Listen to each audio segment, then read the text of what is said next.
Со судење започнав сосем случајно, иако тенисот е во мојот живот од кога знам за себе си.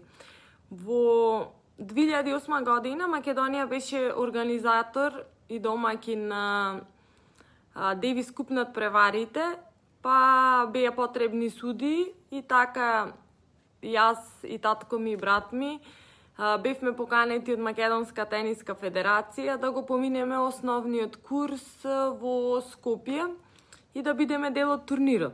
Од еден случаен повик до Ролан Гарос и Вимблдон, Олимписките игри во Токио, денес битолчанката Анета Павловска како тениски судија е дел од најпрестижните тениски турнири на планетата Земја и очи во очи со најголемите тениски ѕвезди. Но кога заминав после дипломирање во 2010 година во Америка, имав шанса да гледам US Open полуфинални надпревари и толку бев понесена од целата атмосфера таму, што едноставно тогаш одлучив и решив дека ќе почнам да судам. Чим се вратив во Македонија, се заангажирав, почнав да барам начини, да истражувам. Јас почнав да се замислувам себе си на терените на Grand Slam турнирите, па еве ме сега. После 7 години учење и градење, во 2017 година првпат добивам можност да суди на Ролан Гарос, а во 2019 била одбрана да го суди нејзиното прво женско финале токму таму. Анета минатата година ги судеше и полуфиналните надпревари на Вимблдон и финалето на Ролан Гарос во машка конкуренција. Тоа не беше само историско за Џоковиќ, тоа беше една врста и трофеј за мене за се она што претходеше изминатите години.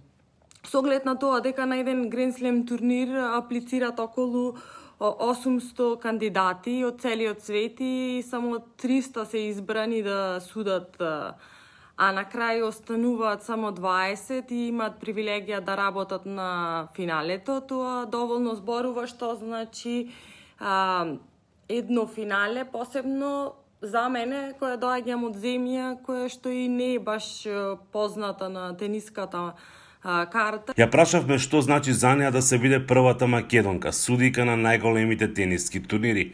Судење на големи надпревари, вели, значи не само дисциплина, упорност, напорна работа, туку и привилегија која малкумина ја добиле. Ме прави горда и среќна, меѓутоа ме прави многу благодарна.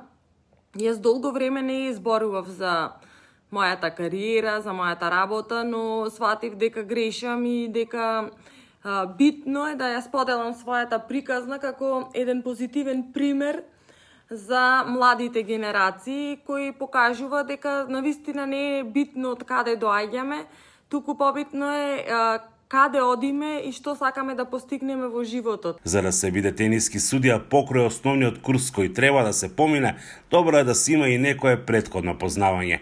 Исто така, без добар вид, концентрација, подготвеност на динамиката на животот кој доаѓа со многобројните патувања, не се може. Оваа успешна девојка досега студела во повеќе од 50 држави низ целиот свет, на турнири во сите категории, но посебно ги издвојува Параолимписките игри во Рио, кои го промениле животот.